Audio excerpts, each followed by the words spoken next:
तो एक और खबर रायपुर से, जहां राज्य गौ सेवा आयोग अध्यक्ष का पदभार ग्रहण समारोह संपन्न हुआ है, जिसमें मुख्यमंत्री विष्णुदेव साय शामिल हुए थे। तो ये बड़ी खबर रायपुर से, जहां राज्य गौ सेवा आयोग अध्यक्ष का पदभार ग्रहण समारोह संपन्न हुआ है। मुख्यमंत्री विष्णुदेव साय की उपस्थिति में ये समारोह हुआ। विशेश्वर सिंह पटेल ने गौ सेवा आयोग अध्यक्ष पद की शपथ ली है। रायपुर के DDU में ये शपथ ग्रहण समारोह हुआ। तो इस कार्यक्रम में मुख्यमंत्री विष्णुदेव शामिल रहे। उनकी राज्य गौ सेवा आयोग अध्यक्ष का यह पदभार ग्रहण समारोह DDU रायपुर में हुआ है। मुख्यमंत्री विष्णुदेव साय की उपस्थिति में यह पदभार ग्रहण समारोह हुआ, जिसमें विशेश्वर सिंह पटेल ने गौ सेवा आयोग अध्यक्ष पद की शपथ ली है। तो रायपुर के DDU में यह शपथ ग्रहण समारोह हुआ। गौ सेवा आयोग के अध्यक्ष के रूप में विशेश्वर सिंह पटेल ने यह शपथ ली है। मंथन 33 कोटि देवी देवता के वास मंथन और गौ माता के विषय में हमारे संतवन सब बताई है।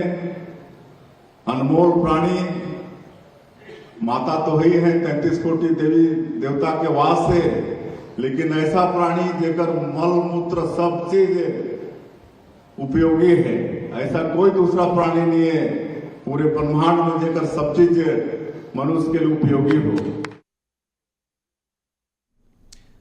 तो ये रायपुर में राज्य गौ सेवा आयोग अध्यक्ष का पदभार ग्रहण समारोह हुआ, जो DDU रायपुर में हुआ। ये कुछ ही देर पहले ये कार्यक्रम संपन्न हुआ।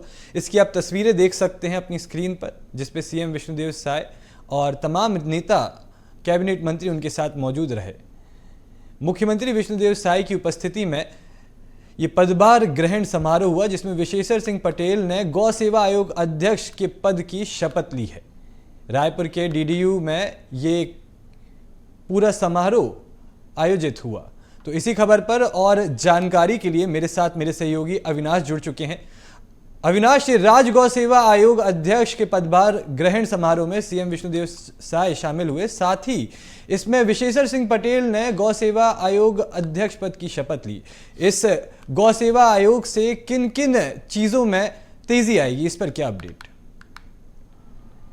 देखिए, गौ सेवा आयोग के अध्यक्ष पद पर आज विशेश्वर सिंह पटेल ने अध्यक्ष पद का पदभार ग्रहण किया है, शपथ लिया उन्होंने। और इस पदभार ग्रहण समारोह में मुख्यमंत्री विष्णुदेव साय विशेष रूप से शामिल हुए। उनकी मौजूदगी में पदभार ग्रहण समारोह हुआ। साथ ही मुख्य रूप से अगर हम देखें गौ सेवा आयोग को लेकर, तो छत्तीसगढ़ में गौ माता को जो काफ़ी पूजा जाता है, किसान जो है उनकी पूजा करते हैं और पूरे देश में किसान जो है गौ माता को पूजा करते हैं। और अब आने वाले समय में जो छत्तीसगढ़ में सरकार ने ये तय किया था कि पूरे प्रदेश में एक बड़ा गौ अभ्यारण्य बनेगा, जिससे जो गौ माता हैं जो बाहरी सड़कों पर या कहीं दूसरे जगह पर विचरित करती हैं, ऐसे गौ माताओं को जो है उनके लिए एक विशेष रूप से अभ्यारण्य बनाया जाएगा। इसके लिए कवर्धा में जमीन भी अलॉट किया गया था, उसकी वो भी तय की गई थी।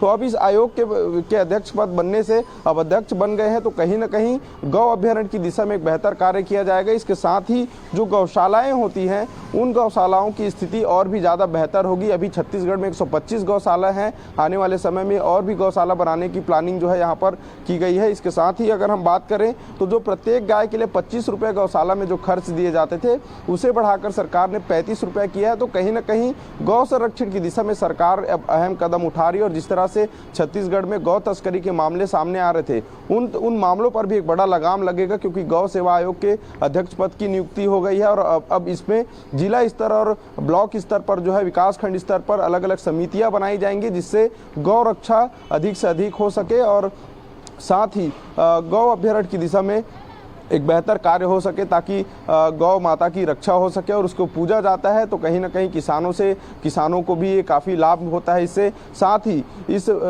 समारोह में यह भी इस बात की भी चर्चा हुई कि कैसे गौ उत्पाद को ज़्यादा बढ़ाया जाए, गौ से होने वाले उत्पाद को ज़्यादा बढ़ाया जाए, चाहे दूध की फैक्ट्री हो, चाहे गोबर से बनने वाले पदार्थ हो, चाहे उनके मलमूत्र से बनने वाले गौमूत्र से बनने वाले पदार्थ हो। इन तमाम चीज़ों को लेकर भी चर्चा की गई है। और जिस तरह से छत्तीसगढ़ में देवभोग का जो उत्पाद होता है, जो कि दुग्ध उत्पादन संस्था है, इस संस्था को और भी ज़्यादा कैसे मजबूत किया जाए, इस बात पर भी चर्चा हुई है। कुल मिलाकर देखा जाए तो गौ उत्पाद को लेकर जो है आगे सरकार की एक बड़ी सोच है, बड़ी प्लानिंग है, जिसमें गौ उत्पाद को बढ़ावा दिया जाएगा। साथ ही गौ माताओं के संरक्षण के लिए गौ अभ्यारण्य की दिशा में एक बेहतर कार्य शायद सरकार के इस शासन में होने जा रहा है। जी अविनाश, तमाम जानकारी साझा करने के लिए आपका बहुत बहुत शुक्रिया।